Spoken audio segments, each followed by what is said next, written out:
Nous disons encore bienvenue à tout le monde qui nous écoute ce soir. Nous sommes avec notre invité, le député honoraire. Il va se présenter devant nous. Mais avant qu'il se présente, nous allons devoir informer les gens que ceux qui veulent nous suivre, vous allez regarder sur notre chaîne YouTube, vous écrivez Grand Lac TV, c'est là où nous sommes. Nous avons beaucoup de discussions, de dialogues. Tous ceux qui veulent suivre nos discussions, nos débats, c'est sur les Grand Lac TV. Devant moi, il y a le député honoraire. Il va se présenter devant vous, les noms. Il va nous dire un peu, il va nous donner un peu une petite historique de sa vie. Monsieur le député, bonsoir. Bonsoir, cher ami journaliste, bonsoir. Est-ce que vous pouvez vous présenter devant les autres qui nous écoutent? Oui, je suis honorable Moui Vongwe Godefroy. Je suis député honoraire de la transition 1+4, comme on l'appelle, qui a commencé en 2003 pour se terminer en 2006. Avant cela, j'étais dans les entreprises, la sucrerie de Kiliba, où j'étais cadre de direction. Et à l'arrivée de l'AFDEL en 1996, j'ai fait le camp des réfugiés de la Tanzanie. Et au retour, je n'ai fait que 7 mois. Au retour, la guerre a commencé, la guerre du RCD. J'ai été nommé administrateur du territoire de 1998 à 1999. Je n'ai fait que 7-8 mois. Et je suis allé à Goma dans d'autres fonctions de bureau. Bukavu dans les fonctions de bureau. Et après, c'est ainsi qu'en 2003, je suis allé à la transition, je suis allé à Kinshasa, comme je viens de le dire. Au retour de Kinshasa, j'ai embrassé toujours cette carrière politique au niveau du gouvernorat des provinces et au niveau du ministère de l'Intérieur, sécurité, décentralisation et affaires coutumières au niveau de la province du Sud Kivu. Je m'occupe presque quotidiennement du vivre ensemble, la réconciliation entre les populations du sud de la province du Sud Kivu, Fizi, Itombwe et Uvira depuis 2001 à ce jour. Voilà, en bref, c'est ça, sinon, si je peux me résumer comme ça. Merci beaucoup pour informer les gens votre historique un peu, ceux qui veulent savoir à long terme, ils vont suivre nos émissions sur Grand Lac TV. Voilà, vous savez que la RDC c'est un pays riche, mais qui est sous-développé. Les gens se posent des questions. Pourquoi le Congo c'est un pays riche en matière de sous-sol, mais quand vous regardez son développement, c'est un pays moins développé? Est-ce que le problème de ne pas avoir un pays qui est développé comme la RDC, qui est un pays riche, est-ce que c'est le problème, je dirais, le pays est victime de mauvais systèmes coloniaux ou c'est quoi? Pourquoi le pays n'est pas développé au moment où c'est un pays riche dans la matière des sous-sols? Merci beaucoup. Je vais dire surtout aux jeunes, la chanson c'est Congo, pays riche. Il faut dire potentiellement riche en sol et sous-sol. Au niveau du sol, notre terre d'abord ne nécessite pas des engrais comme dans d'autres pays. Vous mettez votre bouture de manioc, ça vous sort et vous avez les maniocs partout où vous voulez, du nord au sud, du centre, de l'est à l'ouest.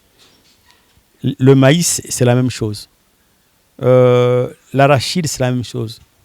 Les palmiers à huile, c'est la même chose. Tout pousse au Congo. Et les sous-sols, il semble qu'il y a déjà près de 1500 minéraux dans les sous-sols congolais, déjà identifiés, mais que vous ne trouverez pas dans les livres.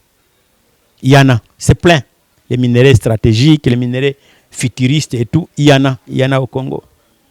Alors vous dites, pourquoi avec tout ça, on nous déclare pays pauvres? Nous sommes pays, j'admets que nous sommes pays pauvres. Si vous voyez tous les pays qui nous entourent, ils ont un indice de développement plus élevé que le nôtre. L'IDH, Hein? Indice de développement humain. Nous sommes parmi les derniers, sinon les troisième avant-dernier, peut-être. Je n'ai pas de chiffres en tête, je n'ai pas le classement, mais nous sommes parmi les derniers. C'est le signe que nous sommes vraiment en bas. Je ne vais même pas citer ces indices-là. Mais je vais tout simplement vous dire que notre pauvreté, ce n'est pas le fait du Congo comme tel que nous sommes Congolais, nous sommes maudits. Nous ne sommes pas maudits. Nous avons hérité d'un système colonial, un mauvais système colonial. Vous savez, le Congo, comme tel, vient de ce qu'on appelle l'État indépendant du Congo. C'est autour, si j'ai encore bonne mémoire, je ne sais pas, février 1885,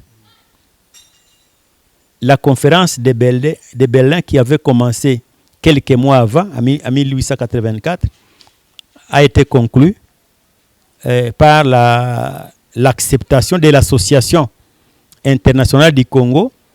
Vous pouvez avoir votre ONG. Les gens en ont beaucoup, mais Léopold II s'est greffé sur des explorateurs. Il était très intelligent, semble-t-il. Il voyait venir ces règnes de colonisation, parce que les Britanniques avaient déjà commencé, les Portugais avaient déjà commencé, notamment vers les Amériques. Et lui s'est dit, en Afrique, ça va arriver. C'est comme dans une forêt, quelqu'un s'est dit, ici on risque je risque de manquer à un champ. Et quelqu'un va, il coupe, dit, bon, moi ça devient mon champ. Mais les jours où on va distribuer les champs, et on trouve déjà quelqu'un a déjà défriché. Là, il n'y a personne qui va toucher parce que vous avez déjà coupé. Léopold II a fait la même chose. Il a créé une association, l'Association internationale du Congo, Congo comme fleuve. Et il a fait tout pour provoquer. Bon, c'est vrai, il y avait déjà des rivalités. Hein, si les côtes, les Français, les Portugais, les Anglais et tout, se disputaient les côtes parce qu'ils ne connaissaient pas l'intérieur de l'Afrique. Et il y avait des guerres, ils revenaient de beaucoup de guerres au niveau de l'Europe. Ils se sont dit non, nous devons régler cette affaire. Et Léopold II, comme lui savait qu'il avait déjà tendu un piège aux Américains, il leur a dit, écoutez, moi en Afrique, je vais vous aider. Et je ne me souviens plus du président qui était là. Il y avait un président qui était contre l'esclavage, qui avait déjà aboli de son côté, mais il a resté encore en Afrique. Les Arabes prenaient encore des esclaves vers chez nous ici, Baraka, un peu partout. Ils rasiaient les villages et les amenaient traverser les lacs Tanganyika, Ujiji, et allaient de l'autre côté. Ils n'allaient pas en Europe, ils allaient dans l'Arabie, vers l'Arabie là-bas, les Arabes là-bas. Et il a dit, là, les Africains sont encore victimes de l'esclavage. Je vais arrêter la traite. Il dit, oh, c'est vrai, vous êtes en Amérique? Oui. J'ai une association qui s'occupe de ça. C'est ainsi que les Américains vont reconnaître l'association internationale du Congo. Et à la conférence, on a dit, OK, l'association de Léopold II va gérer ces vastes territoires. Parce qu'entre-temps, il a envoyé des émissaires pour donner des médicaments, aider, etc. Un peu du sel, un peu de la pacotille, tout ça, donc un peu de vêtements. Tout. Et il s'est taillé autour, dans un premier temps, vers le sud, l'est, hein, il va appeler ça, pas l'est, l'ouest, hein, il s'est taillé une réputation d'une association qui aide les indigènes, c'est comme ça qu'on appelait les Congolais de l'époque, donc les originaires, les autochtones, va aider les indigènes dans les soins et tout. Et c'est comme ça qu'il a eu ça, mais avec l'idée de transformer cette association en État, en colonie. Mais comme il avait utilisé sa poche propre pour créer cette association, elle s'est transformée en un État qu'on a appelé État indépendant du Congo. Et Léopold II en a fait sa propriété. Et bon, il fallait utiliser comment on appelle ça, de l'intelligence pour exploiter à son compte cet État-là. Et à l'époque, c'était le boom du caoutchouc, la fabrication des pneus, les sandales et tout ce qui va avec les caoutchoucs dans l'industrie de l'époque. Des commandes de toute l'Europe allaient chez Léopold II. Il a créé une industrie du caoutchouc qui allait même en Amérique, où semble-t-il il n'y en a pas. Et on commençait à remplacer les pneus en fer par les pneus, les roues, pas les pneus, les roues en caoutchouc. C'est comme ça que Léopold II va exploiter les Congolais.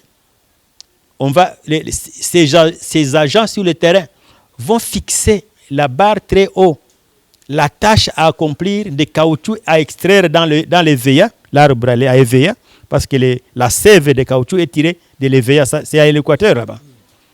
Et il était dit que celui qui ne peut pas atteindre la tâche, une quantité donnée, je ne sais pas combien de litres il faisait, mais il y avait une quantité. Si vous ne l'atteignez pas, on vous coupe le bras. Et des milliers, semble-t-il, les bras ont été coupés. Les images, vous savez, bon, on dit les Blancs ont un peu quelque chose de... Bon, lorsque l'humanitaire ne passe pas, lorsque la souffrance dépasse, l'opinion publique ne soutient pas ça. Nous, souvent, on dit non, le chef a dit, tout ça, on soutient. Mais chez eux, ce n'est pas la même chose. Vous pouvez être des mêmes partis, mais lorsque vous ne faites plus bien les choses sur le plan humain, on vous rejette. L'opinion mondiale, les rois, au niveau d'Angleterre, se sont insurgés en Russie. On s'est insurgé pour dire on peut couper les mains déjà pour vraiment s'enrichir. C'est ainsi que cette clameur internationale a eu raison de Léopold II et il a cédé les Congo. Et il semblait aussi que ça commençait à lui coûter cher parce que lui devait payer tous ces gens, tout ça, ça commençait un peu mal marcher. Il a cédé les Congo à la Belgique. Parce que jusque-là, la Belgique n'avait rien à voir dans les Congos belges. Pas les Congos belges, l'État indépendant du Congo. Maintenant, je vais en venir à quoi?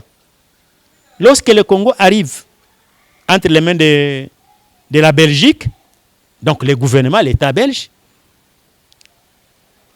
les colons se disent il faut changer. On s'est beaucoup moqué de nous. C'est là d'où vient notre problème. Il faut adopter une attitude paternaliste.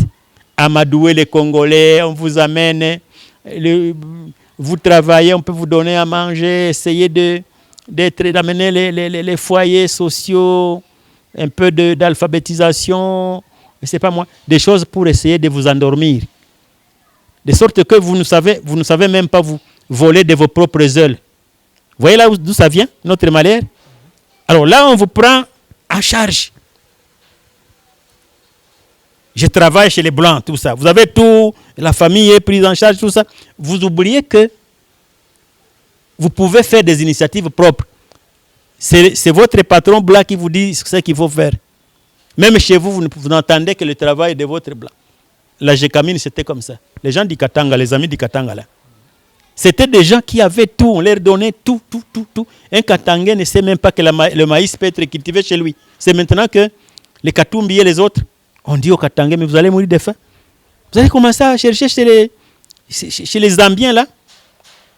Parce que les Zambiens, c'est l'agriculture. Non. Cultivons aussi. Ces types vont venir. Nous allons toucher la boue pour cultiver. Et au Kassai, la même chose. Bakwanga, tout le monde dans les diamants. On ne sait pas qu'on peut manger. Pas d'initiative, rien. Pas de création d'autres entreprises, rien. Le paternalisme. Les Belges nous ont mis dans ce qu'on appelle le paternalisme. Pas d'initiative, pas de création d'emploi, rien du tout. Tout ce que les Belges ont laissé. Contrairement au Ghana, contrairement aux Ougandais, qu'est-ce que les Ougandais ont? Ils n'ont rien. Ils ont des minéraux. Quels minéraux? Des briardises, commerce, élevage, ces histoires de poissons, tout ça. C'est ça l'économie de l'Ouganda. Nous, on ne sait même pas imaginer qu'on peut faire face à l'Ouganda aujourd'hui. Les Rwandais à côté ici, ils ont dépassé. Les histoires des mutuelles, je ne sais pas moi, des projets. Quelqu'un qui a fait la licence, il ne cherche même pas l'emploi pour dire je voudrais travailler dans l'État. Au niveau de l'État, de l'administration publique, non. Mais nous ici, vous terminez, vous attendez qu'on vous engage. S'il n'y a rien, vous croisez les bras. Parce qu'il n'y a pas d'initiative. Nos ancêtres, nos grands-pères, nos papas, ils ont appris, voilà, il faut baisser les bras. Et c'est l'État qui fait. Et l'État, c'est quoi? C'est les Belges. Nous avons hérité, l'État, ça veut dire Mbulamatari, l'État, je dois travailler à l'État. Donc, l'État doit me donner l'emploi. L'État. Non pas l'État amené, non. L'État congolais, l'État, État, Serkali. Vous voyez? Et nous attendons Serkali. Pendant que les anglophones, ceux qui ont été colonisés par les Anglais, on leur a appris à se débrouiller.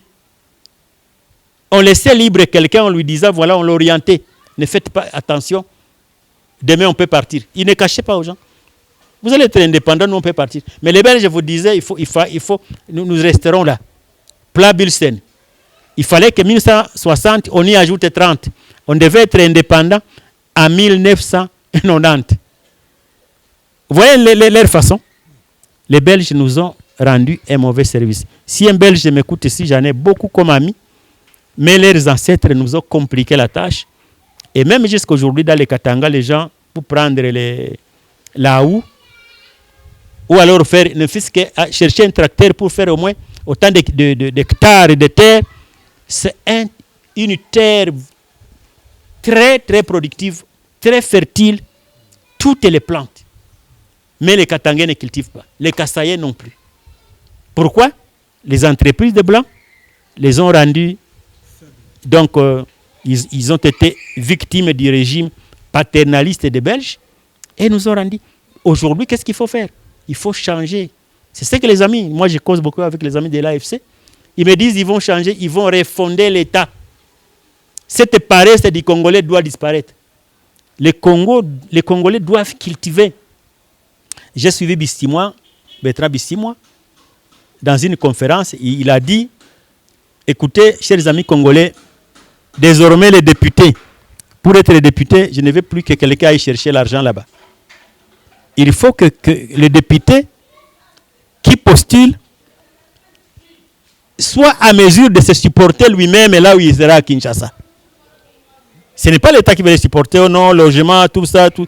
Bon, si on peut vous payer les billets, oui. Mais si vous y arrivez, on ne vous paye pas les émoluments de 30 000, de 40 000, de 20 000, non. Vous participez à la plénière, on vous paye on vous paye directement. Et vous rentrez chez vous avec votre véhicule, tout ça. Vous vaquez à vos occupations. Vous pouvez rentrer chez vous au Kivu, au Katanga. Plénière, c'était le jour où vous prenez votre avion, vous faites la plénière, vous rentrez chez vous au village, vous occupez des travaux des champs ou d'autres, ou d'élevage, ou c'est pas pisciculture. Plus question d'un député qui va à Kinshasa, les mandats restent, et lui reste là-bas, et quand il perd l'autre mandat, il commence à se promener à Kinshasa, à poser des problèmes. Il meurt, même les cercueils, on ne sait pas les trouver. Je l'ai suivi dire. Ça, c'est le système anglophone. Les gens doivent travailler. La paresse, le Congo a tout. Nous ne travaillons pas.